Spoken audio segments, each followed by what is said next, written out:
statements or inciting comments when you join the conversation as we look to have an objective discourse. We'll give you more overviews to come, but this time let's also welcome to join us on the conversation our in-house reviewer, a public affairs analyst, Mr. Adefolarin Olamilekon. Good morning to you, sir. Good morning, and thanks for having me. Very good morning to all our viewers out there. Well, good morning to you too, Mr. Olamilekon Adefolarin.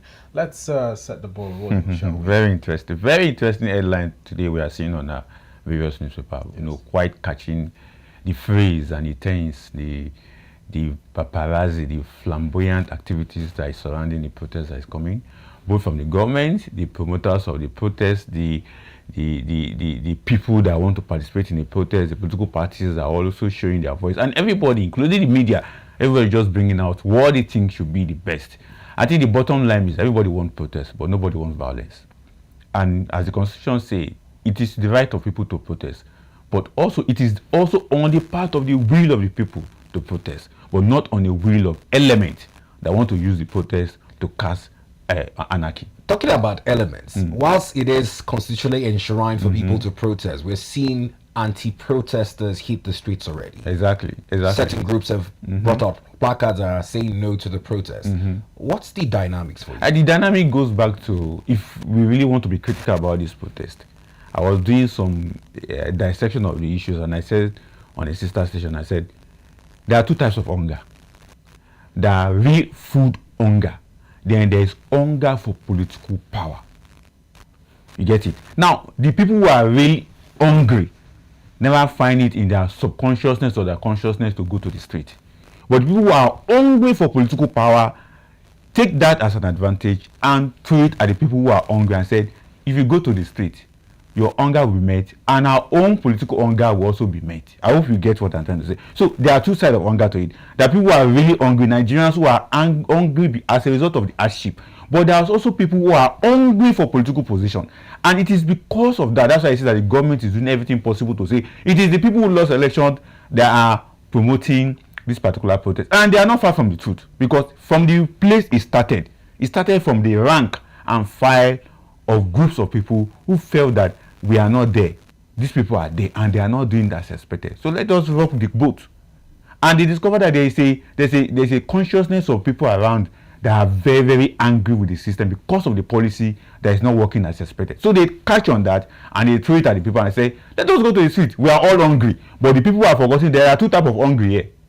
Hungry for food and hungry for political position. So we must let the people know that as far as we are concerned, particularly my humble self, this is what I've seen playing out. And you can also see the way the government is also defending its side in the aspect of, we know that people are hungry, but we also know that certain individuals are also hungry for political position, and that's why they are pushing the people who are hungry to go to the street, so their aim can be achieved. And a lot of people have said how this will happen is that if anarchy is thrown into the system, what do you think will be asked for?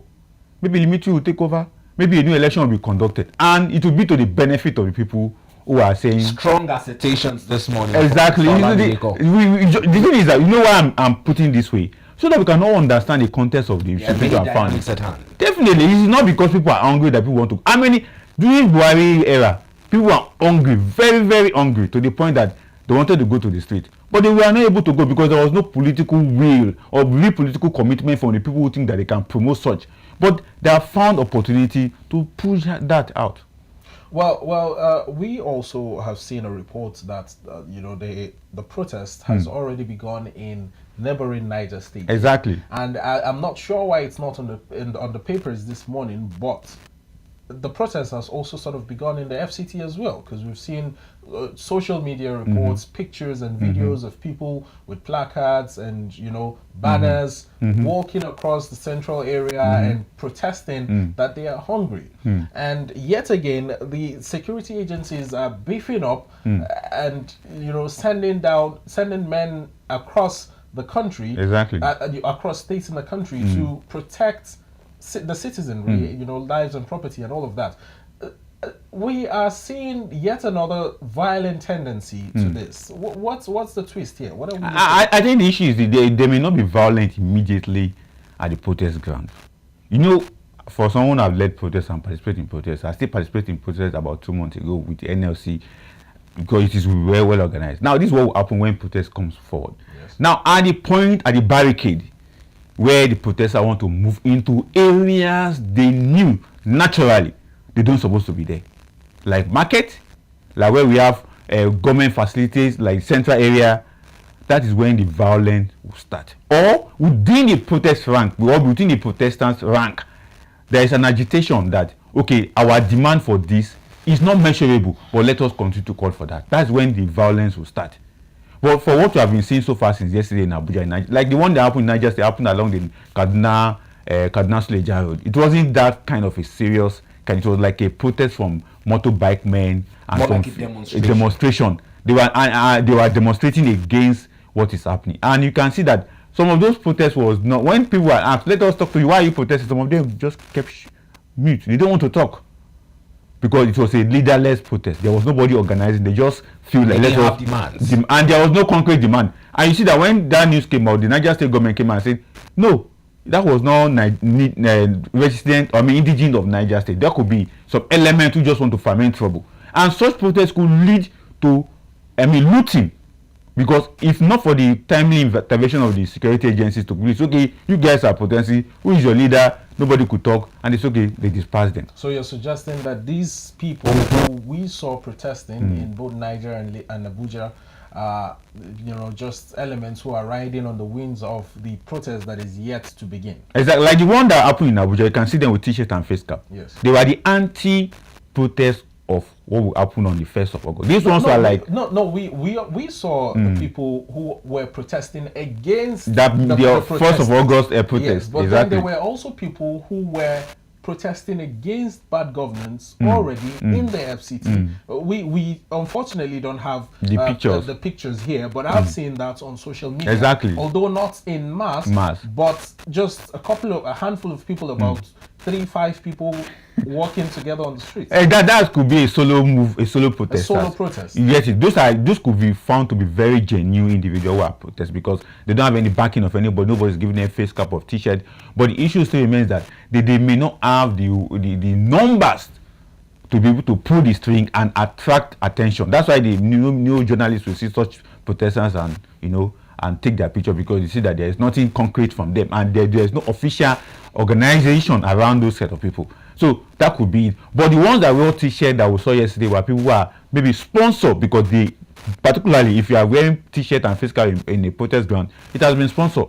And one of them was even pictured counting money. Maybe they have been paid for their transport fare or for their feeding. It happens across the world. When protesters go out, you don't just allow them to go. Even when labor union organize protests, they find a way to... There's some welfare. Exactly, for the people who came out, because you can't be running up and down for almost 4-5 hours without water, without something to keep yourself energized. So that's happened. So, but what I'm trying to say here is that we have understood that this protest is being an activities that have been surrounded by two major things. One, hungry for food, and hungry for political power. Now, whilst Mr. Olamilekan has made strong assertions as to the dynamics in the 1st of August planned protest from the angle of those who are politically motivated, who he says are hungry for power, and whilst there are those who are genuinely hungry in terms of the lack of stomach infrastructure. More papers greeting our discussion this morning also look at the leadership of the National Assembly. The Nigerian Tribune and the Daily Sun are two papers who mirror their headline stories on a planned meeting of the National Assembly, which many would say would have begun recess but for the issues on ground. Now let's pick up those papers while we broaden the scope of our discussion this morning. On the Nigerian Tribune this morning, the lead story has the catchphrase, planned protest, NAS to hold emergency session tomorrow. Nigeria cannot afford violent protests now, says the IGP. NSCDC deploys 30,000 personnel nationwide. NCAA moves to avert flight disruptions. Youths stage protest in Suleja. APC state chairman plan counter rally in 36 states FCT. Tinubu, not a magician, needs time to solve economic issues, says the Minister of Interior. Now, much similar on the Daily Sun, you'd see the same story from the National Assembly with a planned meeting, as it reads, nationwide protests. National Assembly summons emergency meeting. Now, one of the challenges with some of the interventions and mediations is premised on this anti-protest rally. Exactly. The Nigerian Tribune said that the APC chairman in states are planning anti-protest rally. Definitely. Is there a sense of tension, palpable tension, should both of these factions clash on the streets? Definitely that could happen, but it's also good for the democracy because you can't have just negative without having a positive. So for the APC chairmen across the state, they are holding rally. They are not protesting. They are holding rally to showcase that our government in power is doing 1, 2, 3 to ensure that the hardship goes down. But the other side is that no, even as much as your government in power is doing 1, 2, 3, the hardship is still there. So we have to press for our demand. And in pressing for our demand, we have to call for some of the demand. You see, one of the raging demand that the protesters or the promoters of the protesters is calling for that subsidies should come back. You know, for me, I see that it's not necessary. Don't need it. But there are also projections about how much can be lost daily. We saw the CPPE project that 400 billion naira might be lost daily. We're seeing NCAA also looking to avert flight disruptions. Exactly. At this point in time, we're already grappling with a deficit in our budget. Exactly. What it means is that by the time this protest goes on, whether it is violent, whether it is peaceful, the economy would definitely be shut down. If it goes all through the 36 states, even if it doesn't go all through take for instance, let's say it happens in Lagos, particularly where we know that is the center of excellence in terms of economic development and production. That means activities in the area of economy will be shut down. So it will affect the GDP, it will affect government revenue, it will affect private revenue. That's why this CCP, Dr. Muda Yusuf and others are projecting such what will be lost in terms of monetary value. But the other side, which most of us are afraid of, is what will be lost in terms of human lives. Because we have to be very, very careful with protests, because as I earlier pointed out, protest violence starts from the blocking of a barricade. When protesters want to go into areas that they know that this place we don't supposed to be there, but they go there, that's when violence starts. Somebody was asking me a question yesterday. He said, the police should be very careful. I said the protesters also be very careful. There's a way you protest and you attract violence. Yes. And then, because in the NSAS protest, the police we know that the police had issue with people, particularly the Yahoo boys that brought about the NSAS protest, because we have to go to the foundation of some of this issue of protest or no protest. And at the end of the day, policemen were killed. Even innocent ones were killed. So the protesters have to be very careful so that they will not attract violence either from the police authority or from the security forces. But on the other hand, in terms of the economy loss, is what what you rightly quoted that was saying. But for me, I'm concerned about lives and property. I've lost colleagues in protest, and I don't think anybody will be joyful or be happy that his family members is lost because as a result of protest. So we have to be very careful in that regard. Now, in a situation where the NSCDC has deployed about 30,000 personnel on the ground, the police has also made deployments. The military has, on their part, also made deployments. We have a story on both the Daily News Hub and the New Telegraph capturing a complete U-turn by the IGP, where he has decided or ordered the police to protect the protesters as opposed to, combating them and stopping them from protesting. So, but let's quickly take a look at the Daily News Hub and the New Telegraph before we come back to this discussion. On the front page of the Daily News Hub, you can find just beside the masthead there, talking about the minimum wage, new minimum wage bill that has been signed into law by the president. And below that, you can find the hashtag End Bad Governance. IGP makes U-turn, orders police protection for protesters.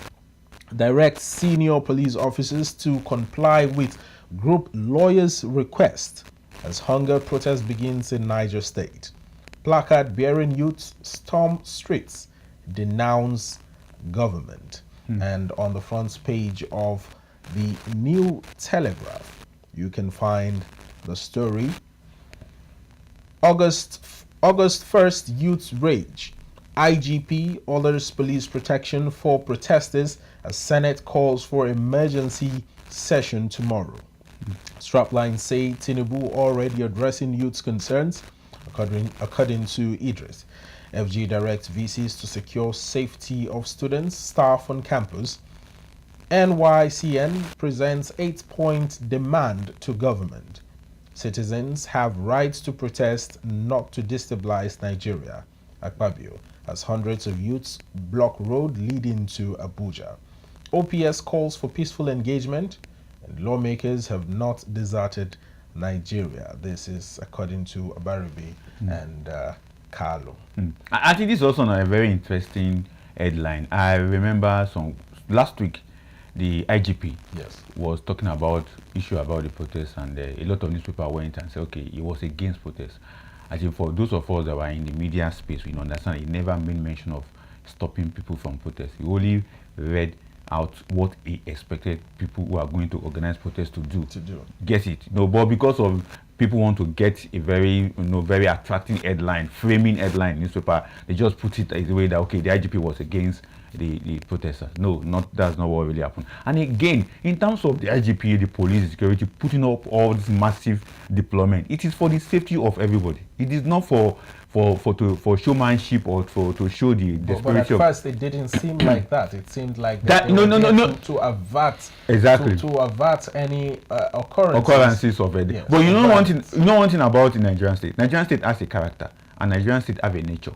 The nature of Nigerian state is dependent economic, and the character of Nigerian state is violence. And when we talk about Nigerian state, we're not talking about individual. We're talking about the system that have been with us for over 60 years. So if you understand Nigerian state, you should understand that it is very, very violent. Violent in the sense that it doesn't expect anything short of whereby people want to oppress or people want to fight against the government. It will always come out with that character. And we must also understand Nigerian state has that nature of being very, very oppressive, carried out injustice, and also very, it does things that will put the citizen at a corner. And those are the things that you see that when people in government make statements, it looks as if they want to put you to the wall and press you to the wall. But in the other way around, it's for the benefit of national security, because most of us have to understand this issue. If the police have kept quiet, okay, we are going to have protests, and nobody is talking. The security agents are not doing anything. It is the same way that will say, the police are not talking, the police are not doing anything, the security agents are not doing anything. What about if this turns violent? As I earlier point, I've been in protest. DSS was there, the police was there. They led us into, and we did our protest, and we went. It was about the tariff in electricity. It was also about this minimum wage, and we had now the minimum wage has been signed. Very soon the tariff in electricity will also be reduced. So those are the processes that we want to do things. But the security agents, in my own understanding, it is because of the nature and character of the Nigerian state. That's why they will talk tough and they will talk mean. So people would have to sit, because and again, it's also a message to bad elements in society. In as much as people are saying, we want to protest peacefully. Protest, as far as I understand, it could start peacefully from the beginning, but you don't know how it will end, because the element within the circles of that protesters, you don't know what they have. Exactly. The one that happened in Abuja, I can speak on the protest in Abuja because I'm also part of it. Yes. When the protesters were marching to Akpo, that was where the violence started. Then, what was the slogans? What was the message that the protesters were saying when they were marching to Akpo? Before the element within them begin to attack themselves, before they burn some cars in Akpo. We need to understand that. Then, and I can quickly point out that the message at that time was that Buhari must go. Meanwhile, in the initial stage of the protest, there was nothing like Buhari must go. But all of a sudden, the Buhari must go element coming to the protest, and that was when the violence started. Like this particular protest that is coming up on the 1st of August, although there have been this hashtag Tinubu must go, but bet me, if that protest starts peacefully, and they still bring back this element of Tinubu must go, then the violence will definitely want to set in. This is perhaps a breath of fresh air for people who are genuinely joining the protest to share their grievances or express their grievances.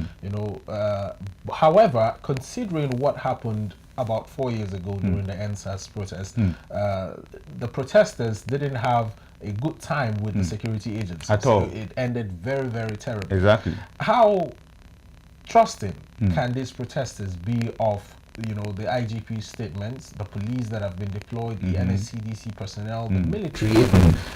What's the tendency for that shattered trust to be rebuilt within this period? It goes back to the entire Nigerian state.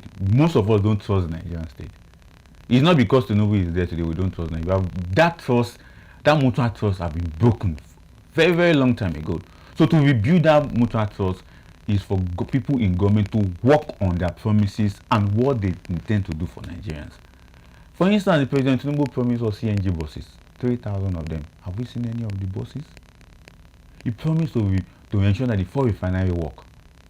Is the refinery working? He promised us minimum wage. Kudos, he has been signed. Minimum wage is now here. Out of the 7 critical demand at the beginning of these issues since last year, 7 of them, only 1 has been met.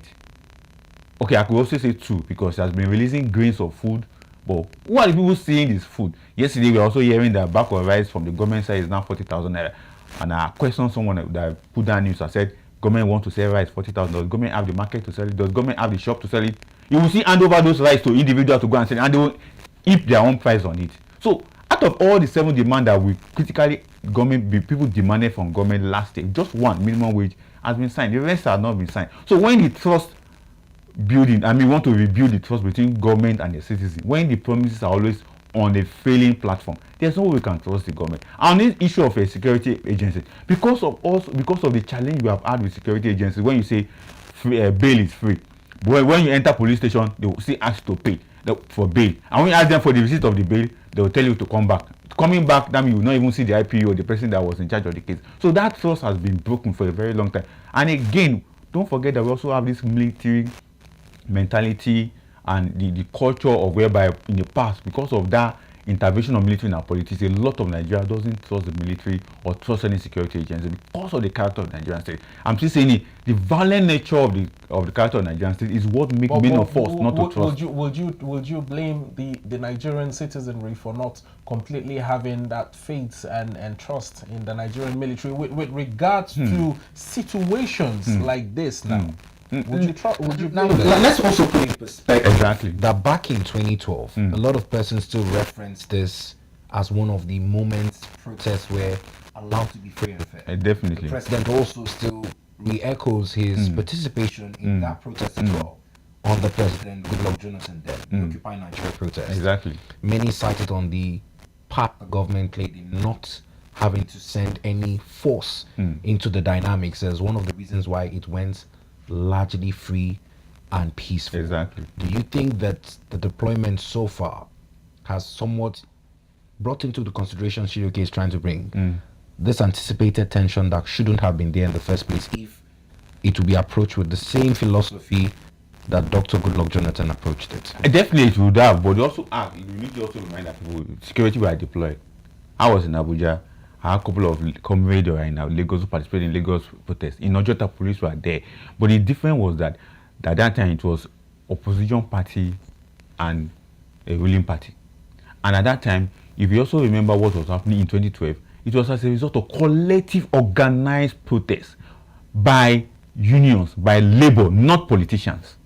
It wasn't a protest that was instigated as a result of political power hunger. Because of fuel Definitely. prices. And if you also remember, the people that organized that protest were Nigerian Labour Congress, NLC and TUC, and other affiliate comrades. They are the ones that organized the protest, not politicians coming together or faceless individuals who consider themselves as activists somewhere based in abroad, sending money here and there and say, okay, we want to organize protest. No, because you understand the context of why that protest was successful at that time. And remember, that protest also become a jamboree of a thing because it became like a musical festival. They were performances. Exactly. All manner of individuals joined them to do. But this one, the foundation of this particular one is quite different. The voice that led to this protest is a little bit strange to some people or strange to some Nigerians. And the cacophony around it in the formation of the protest also call to questions. And the demands also call for questions. Maybe if you are permitted, one of the demands was the release of Nnamdi Kanu. So when people saw that kind of, they say, no, Abba.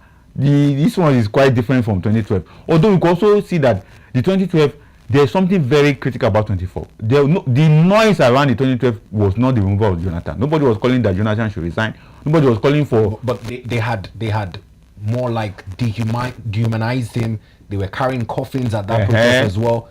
If it were to be someone who didn't have his demeanor, trust me, it might have gone ugly, because definitely his mom almost went to a heart attack when she saw that coffin with his name on it. Very, very sad at that point in time. Although you can't differentiate what will also happen this week in terms of the protest that is going to happen from what is going to that will happen in 2012. But the challenge has always been that how can we trust our security agencies so that they can be more lawful, so that they can be law abiding. Then for my own part, how can the protesters also maintain decorum peacefully in carrying out their protest? As I earlier pointed out, the challenge of protest becoming violence is when strange song is being played from the initial peaceful song that was played from the beginning of the protest. You mentioned that one of the agitations by the protesters, or some section of the protesters, is for the release of Nnamdi Kanu, exactly, and not generally the hunger, definitely, and all of that. And this is coming from the southeastern part of the country, where Igbo youths have disassociated themselves, exactly, with, from the protest, alongside other groups as well. And don't you think they have a right to at least make this request that has been an age-long problem for them as a region? Definitely. One thing about the Nnamdi Kanu case is that it has to be settled politically.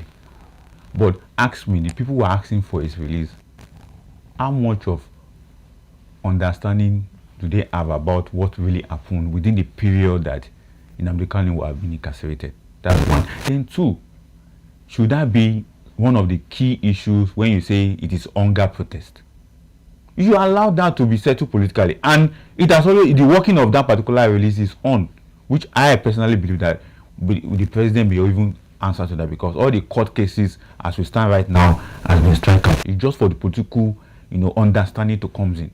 So that's why I say, okay, that would not have been part of the protest. And you also know that the moment that particular demand became something, a subject of confusion, a new demand was now written, and that particular one that we mentioned about Nnamdi Kanu being released has now been put away. So nobody is even talking about it. Has been shelved away. So they are now putting the real demand. Subsidy must come back. Bad governance must end. We must fight corruption. We must do this. But initially, why did you put such frivolous demand, which that it will raise tension and it will also raise suspicion?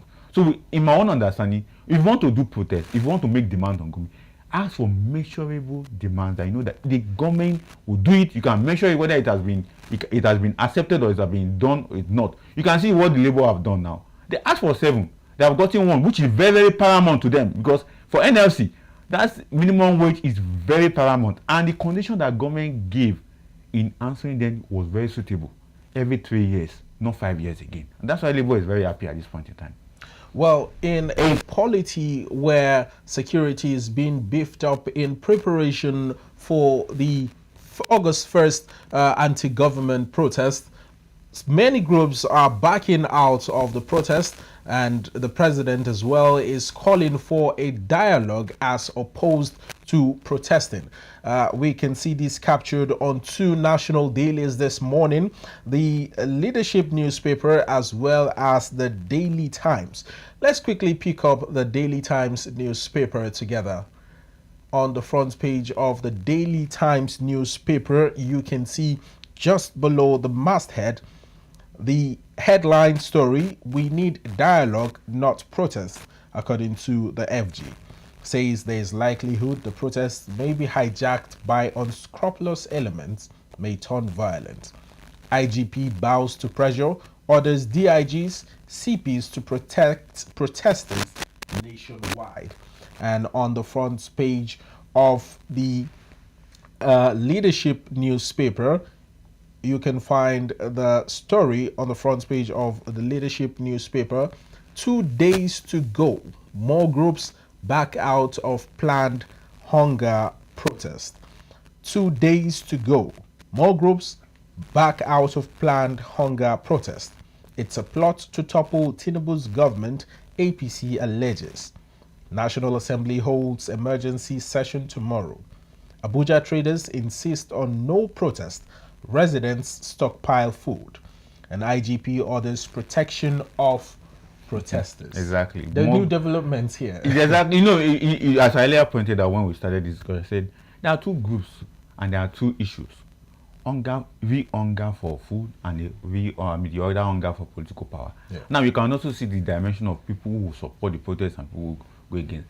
For me, I think the protest is supposed to hold, and the essence of the protest is to draw government attention to issues of national concerns. Yes. You get it, which is very, very key. That's why people like us support the protest in every facet. That means it has to hold. Government need to know what is happening. But the other way where we normally have another understanding, another difficulties about protests and demand is that, can government really meet some of these demands? Is it measurable? That's why I mention, is it a measurable demand that government can quickly fix immediately? Because for Nigerians, it is now, solve it. We don't want to wait for tomorrow. That's what Nigerians are waiting. If the government says, okay, we're going to remove fuel subsidy today, they want the price of fuel to come down. And I bet if that will ever happen. As an economist, I know it won't happen. If the government says, okay, we are removing subsidies today, or we are going back to our subsidy era, do you think the price of goods and services will come down? Well, you are speaking from your point of view as an economist, Exactly. as a learned person, Exactly. as someone who understands the dynamics of the economy. Exactly. Now, how do you explain this to the taxi driver who just wants to get fuel at an affordable price to aid his business? Because he himself knows that, you see, that taxi driver you've been mentioned, he has been charging 1,000 naira from Berger to Asokoro, and immediately government says, okay, fuel is now 200 naira. He will not, as human conscience, he will not want to bring down 1,000 naira down immediately. That's when he will give you the excuses that he's buying engine oil. Is it fuel? Is only fuel I'm buying engine oil, I'm changing my tires. But initially, before, that taxi driver is not complaining of tires, he's not talking about engine oil. But now that the price of fuel have come down, how come you are not complaining about engine oil and tires that you are changing? Then you begin to give you other excuses that why the price must not come down for 1,000 they has been charging. It happens across board. It's not just the taxi driver, including people that shine shoe, or including pedestrian traders. Once the price is that amount, they will tell you it's not difficult for easy for them to bring it, because they will still want to make that profit from that end. But the issue is this: protests must come. Government must listen to Nigerians. But what we don't want is the violence of the protest. What we don't want is an element or a fifth element hijacking the protest. And what we don't want is that this high-handedness of security agencies against protesters. But government must listen to protesters and find a way to solve the problem that we have found ourselves. Well, some people might say that the reason why a lot of groups are backing out of the protest is not just because they are pro-government, but also because they are afraid that should, in case the protest turns violent, the government doesn't come for their necks. Definitely, because the experience in Kenya some few weeks now have shown that this protest doesn't even solve the problem I expected, but it draw attention to the concerns of the poor. And the experience in Kenya, that's what they're looking at. Look at the person that is organizing a protest in Kenya. The government have finding a job in the government, a seat in the power. That's why I say in our own case, it's the same thing. By the time the anarchy starts and they begin to call all those opposition parties that let us form a government of national unity, the poor that you guys are put to the street that is because of hungry, they will not get anything. And the same policy that we are crying about, that is when these guys will now see, this policy is beneficiary. But it has to be a long term. Because one of the things that the lenses of government is that when they throw out the policy, they look at the long term benefit of it. But the people are looking for the short term to medium term benefit of the policies. And government doesn't see it that way. So it is because of that experience of Kenya and other countries whereby when protest is called for, it becomes violent, and then it is the people that end up losing. The poor end up losing. Imagine you being pulled to the city center to come and protest. Nobody give you transportation. You end up getting injured. The police pick you up and lock you. Your family will come and bail you. Meanwhile, the people that organize the protest, some of them are abroad, some of them are well taken care of. Like the person that's trying to organize the protest in Abuja now, is well taken care of. He's not living in the suburb like those of us. Or he's not going to live in the suburb where they're going to pull out the crowd. Because the people in the city center, some of them will not join the protest. By the time you pull out the crowd from the suburb, from Maraba, from Massacre, from all those lungu area into the city centers, and they suffer for it, you are still staying in the city centers. You have a national passport to travel abroad at any point in time. So who will now lose? Who will gain? So those are the things that group who backing up the protests are thinking. But on the other way around, the dialogue will also work. But sometimes dialogue may take time before the resolution that we arrive at dialogue work. So that's why sometimes the people who organize protests will say, no, we want it sharp. We want it now. Let it happen now so that Speaking of dialogue, the president himself has on numerous occasions, countless times, called for dialogue. It's almost on a daily basis in the papers. Exactly. He is always calling for a dialogue. Recently, the DSS came out to say that they have found the funding lines of the protest. Exactly. Even the Labour Party presidential candidate in the last elections, Peter Obi, came out to also say that he revealed who the protest planners are. Exactly. Now we know them. Why is the dialogue not holding? That dialogue cannot be held with those set of people. Why? Because their demand is quite different. You can see the way the dimension of Please explain. Now, you know one thing, the dialogue with those set of people is different. We must understand the context of this particular issue that we are talking about, the protest, the people calling for the protest. Now, the demands they are asking for is quite different from the demand that ordinary Nigerians are even thinking. The thinking of ordinary Nigerians that let the price of rice come down, but the demands of these good people are politically driven. So if the president called them to dialogue and says, okay, Mr. President, this is what we want. We want you to resign, we want you to step down, or we want Nigerians to go the east, the west, and so how will you feel? But the dialogue that the government, the president is thinking is how to bring all these stakeholders, the political stakeholders across the country and hold the conference, the way we have the 2014 conference. That's the kind of things he's looking at. But the other people will bring them, they won't even come because their own agenda is different. I mean, he has been speaking to some stakeholders. Exactly. He has been speaking to the APC governors. He's been speaking to traditional leaders. Exactly. He's been speaking to religious leaders. Exactly. But we have not seen the main stakeholders in this particular situation, the protest planners, going to the villa to have a conversation. Because they won't go there. Because they have fear for their life, they could be arrested. Because as far as the Nigerian security is concerned, those set of people who are organizing such protests, with the kind of demand they're having, there could be elements who want to cause anarchy, as been said by the government. So they may not want to go to the table to go and speak with the government. But the people who the government will be inviting to dialogue for stakeholders are the people who already knows them. These traditional rulers, top politicians, former this, former that, they will all represent their state, their local government, their governors will put them on the paper to go and they will just go and do the talking. But the ordinary people that are supposed to be there will not be there. That's why, for me, when the president wants to do dialogue, bring the labor unions and the ordinary traders to the fore and ask them, what do you guys really want? That is how to do dialogue. If you do dialogue with the Nigerian elite, they already know what they want. They want the status quo to continue. But do dialogue with the real people. Bring the stakeholders. Go to the Nungus. I'm still represented by teachers in secondary school, primary school, market women. Let them come to the villa and talk with the president and tell the president what they want. Instead of listening to some of this elite that we have known what they really want from initial. Now we see more developments beyond a planned emergency meeting of the leadership of the National Assembly scheduled to hold tomorrow, informed by the impending nationwide protest to hold on the 1st of August. Now we're also hearing developments that the APC state chairman are planning rallies to dissuade youths in their communities from joining the protest as well.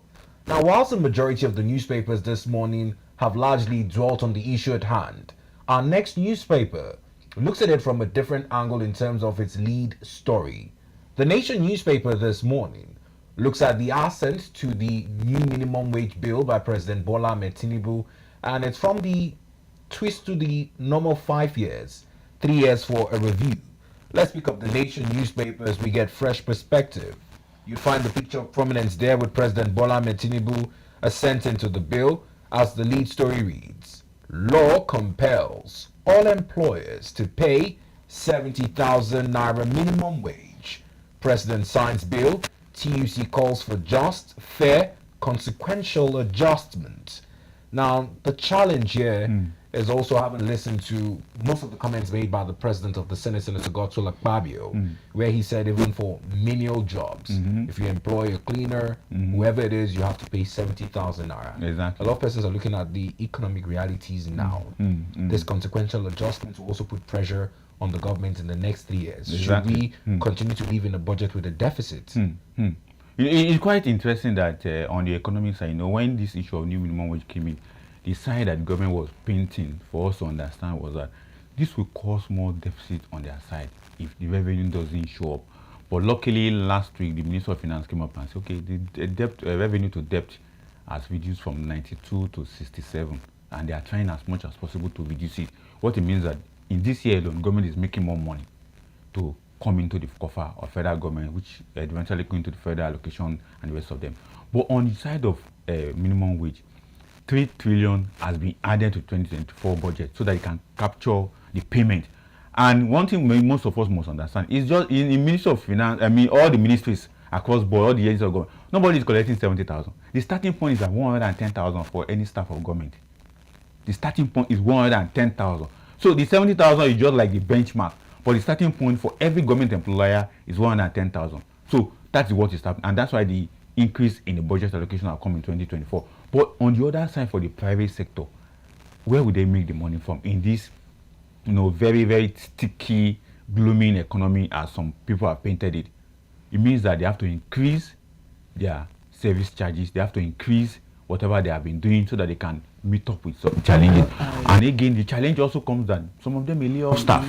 I want him to Get it. But we just hope that the economy will be buoyant for everybody so that this minimum wage can be captured and people can pay. But there's another challenge that we have not yet solved in this entire minimum wage. Daily pay is not captured. For artisans. For artisans and the rest of them. Daily pay majorly for people working in the construction company between 3,000 to 5,000. Yes. Depending on where the location that you are working. It's not captured. So if a company employs construction workers, that means he has to abide with the minimum wage. But if it's a construction company that is dealing with daily pay, that means you go back to the status quo of his 3,000, 5,000 naira per day that is paying. And by the time you calculate that for a month, it may not up to 70,000 naira or a little bit above 70,000. So we still have challenge within that angle of minimum wage being one of the things that we can use to upgrade our informal sector, particularly those in the daily pay arena, teaching workers and the rest of them. But it's a good omen, it's a good thing that we are having a new minimum wage, which can be reviewed every 30 years. And as the Senate President have said, every employer is responsible for this, or will have to take this particular law into cognizance. But we also know there is also a law that goes with it, I think a minimum of between 15 workers or thereabout. So that should come into play. But we just want to commend the government for signing a minimum wage. And again, for labor, they must keep government on its toe. It is 3 years, it is 3 years. We won't wait for 4 years before we start doing that review. Now, there's a challenge which you quite rightly noted in your earlier commentary with all the parameters that would make the cost of living even more easier for Nigerians beyond increasing the minimum wage. Exactly. There's still the high cost of transportation that was supposed to be buffered by the deployment of CNG buses, which is yet to be delivered to the Nigerian people. Are there fears that, owing to where inflation is now and the decision of the CBN to jack up its MPR, that this would also put pressure on the manufacturing and organization of private sector companies? Definitely it will, because it's something that is a cyclical feature that is coming out. Government policy doesn't just affect government alone, it affects every sector within the environment that particular policy is being released. So definitely it will affect manufacturing sector, it will affect the finance sector, it will affect the construction sector, it will affect every sector, health sector, education sector altogether. But the key point is that in as much as these policies are coming out, particularly the ones that want to attract or to address inflation, government must be able to understand that, according to the CBN, they said they have discovered that in as much as they are pushing all this MPC, MPR issue out, it has not really helped, because the physical side of it is not working. The trade side of it is not working. So what they need is a connection and integration of monetary, physical, and trade policy of the government so that it can work. If not that, there's no way we can have a balance or a very admirable inflation figure that most of us will say, okay, this is good for us. Mr. Adefolarin, the rider on the front page of the Nation newspaper, one of the riders there say, the strapline, says TUC calls for just, fair, consequential adjustments, talking about the new minimum wage. Exactly. Now, my question to you is, how do we checkmate this implementation, especially in the private sector? How can the government, mirror down into the workings of private sector companies to ensure that they are adhering with the bill that has been signed into law? Definitely, that may be very difficult. Although we have Nigerian employers constituted from NECA to spearhead that monitoring and that evaluation of whether private sector are definitely implementing that. Then we also have the TUC and the affiliate unions to take that.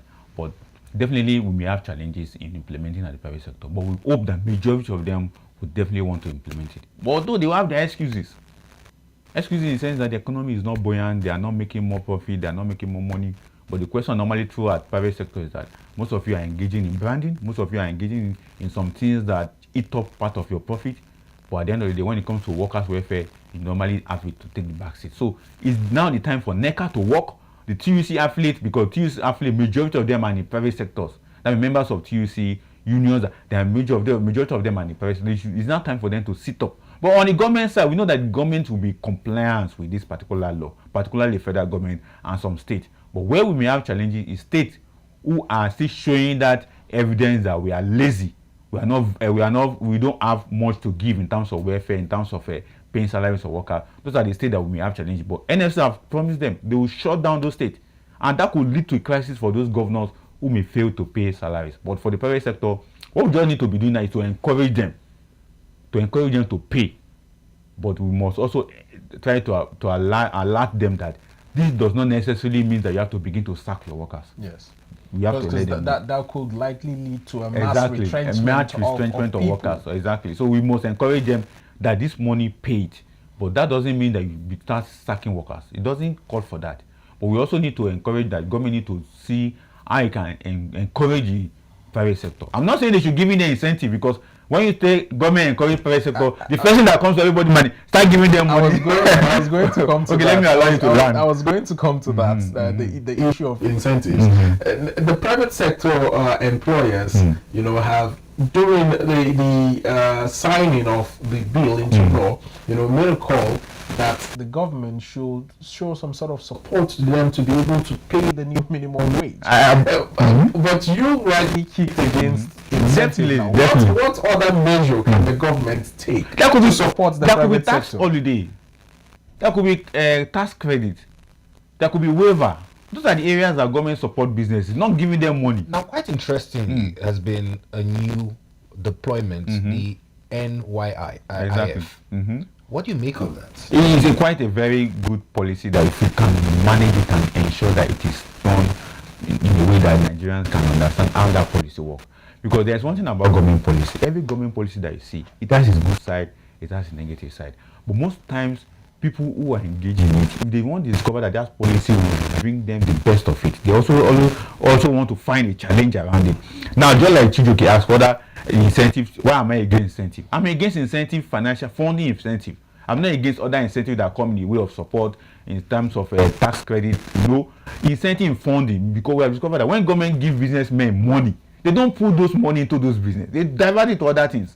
And it causes a lot of problems for government. The last CBN governor, one of the challenges that he suffered was that he was giving out money to everybody, to farm, to do this, to do that. At the end of the day, the same manufacturer association in Nigeria keep complaining that they never give them anything. So that's on. And for the policy that Binto is trying to, it's 110 billion naira under the National Youth Investment Fund. It's a good funding policy of government. But the question is that the 70 billion that Buhari released, nobody have told us how that money was paid. Who will pay what? The youth paid. That money was like national cake to them. They fight, they quarrel. Do you have that fear as well that people would not repay this 110 Definitely billion? It won't be repaid. We know that. No, when government gives citizens money, do you think they recover the money? The 200 billion the Bank of Industries have shared in the last 3 months now. The people have collected the money. What they call it, all the money. I don't even want to mention past policy in the power. People don't return such money. They see it as national, and it's not that people cannot return it. It is because the bureaucratic nature of our system also encourage that, because majority of time when government release money through those channels, officials in those areas also find opportunity to put their hands in those money. So when they now call for record, there will be challenge. Is it better they just accuse the people that nobody is returning the money, because they know the one they have ate out of it is much. We can give examples of how government have been releasing money. This year alone, 200 billion from Bank of Industry, 80 billion from SMIDA is going out. Over 100 billion is going out from Development Bank of Nigeria. Minister of Trade and Investment, other money are going out of them. Billions upon billions upon billions are being. But ask me, who are the people collecting the money? They will fail to give you the data, they will fail to give you the contact of the people, then they will just say they have released money. And when you now ask for probe or for evaluation of the money, they begin to give excuses. That's when they begin to say there's witch on. They begin to use propaganda to chase you out up and down, that the government is doing this and this government is. Those are the things that we find in our bureaucratic nature of Nigerian system. And it's very, very bad. Now, interesting conversations this morning, and when we come back from this next break, we'll look at it from the angle of the appropriation that has now informed the decision of the government to approve the payment of 70,000 naira as minimum wage, amongst other policies of government. Is also concerned by Mr. Adefolarin on the willingness of Nigerians to repay loans, particularly with the federal government's decision to reopen the Nigerian Youth Investment Fund, where 110 billion naira is available for young entrepreneurs to access funding for their businesses. Do well to stay with us. When we come back, more discussions greet the conversation this morning. You're welcome. We expect thunderstorms to affect parts of the northeast and the central region of the country. Prospects are there for morning and wider coverage with higher intensity during the late afternoon into evening period. To the south, we have prospects for morning rains to parts of Cross River, Akwa Ibom, Ebonyi, Enugu, extending to parts of Nasarawa, the Federal Capital Territory, some parts of Kogi, Benue, and Niger. The intensity is expected to be higher in the late afternoon into evening hours across most places within the country. And that's it from here. Please join us again.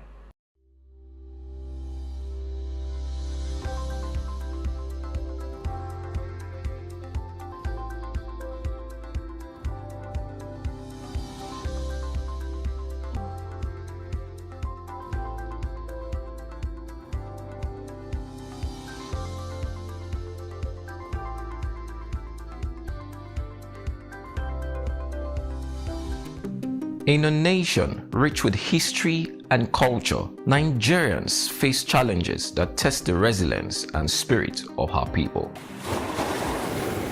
From devastating floods to raging fires, from terror of kidnappings to the violence of banditry, emergencies strike without warning. Any person can be ambushed, but we have dominated the bushes. But in the face of danger, heroes rise. Discover the dedication, bravery, and teamwork behind every rescue. Witness stories of survival, hope, and the unbreakable spirit of Nigerians. I am Nkechi Issa, and I invite you to join me on a journey into the heart of Nigeria's emergency response efforts. Together, we can overcome any challenge. Join us as we explore the resilience and heroism that define Nigeria. Emergency Response, every Sunday at 6 p.m. only on ADBN. Stay prepared, stay safe, stay strong. It is Groovy Mono, aka the Steez Prince. Yo, what's up? It's Big Shags. I'm in London. Hey guys, I'm Princess Jekoko. My name is Mutale Mwanza, the Queen of Zambian Media. My name is Grand Prince Itech. Hi guys, my name is Baj Adibule. I'm an actor and a filmmaker. Hello guys, I'm Falagade Banks. My name is Kelechi Amadiobi, photographer, storyteller. My name is Lanradi Dura. I'm an actor. My name is Chidi Mokime. Hi, my name is Uche Uba. It's TV season. I'm Miss Thames. Hi ladies and gentlemen, boys and girls, mamas and papas, I am Jimmy. You can call me the Entertainer. My name is Esio Dometa. I am an actor and a film producer. My name is Sobi Kubana. Hi. My name is Julius the Genius. I would give a shout out to ADBN. Big shout out to ADBN TV. You're watching ADBN. And you are watching. Keep watching ADBN TV. And this is ADBN TV. And this is a shout out to ADBN TV. Keep watching, don't switch the dial. Shout out to ADBN. Keep watching, love. And you are watching ADBN TV. Shout out to ADBN TV. I've got one thing for you. Make sure you keep watching ADBN TV. And shout out to ADBN TV. Shout out to ADBN TV. Don't touch the dial. And you're watching ADBN TV. Keep watching ADBN TV. And I'm shouting out to ADBN TV. You're watching ADBN TV. Keep watching ADBN TV. This is where to be. And you're watching ADBN. A shout out to ADBN TV. And shout out to ADBN TV. Keep watching. And you're watching ADBN TV. keep watching ADBN TV. Right now, you are checking out ADBN TV. One time. ADBN. Keep watching. I love you and kisses. Keep watching ADBN. And a special shout out to ADBN. Keep doing what you're doing, guys. Please don't touch that dial. Stay groovy. Mwah. Hey, Bobby. Ha! It's a shout out to ADBN. ADBN, Advocate Broadcasting Network.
Welcome back to Morning Express this Tuesday morning as we wrap up our discussions with a review of local papers greeting the discuss this morning.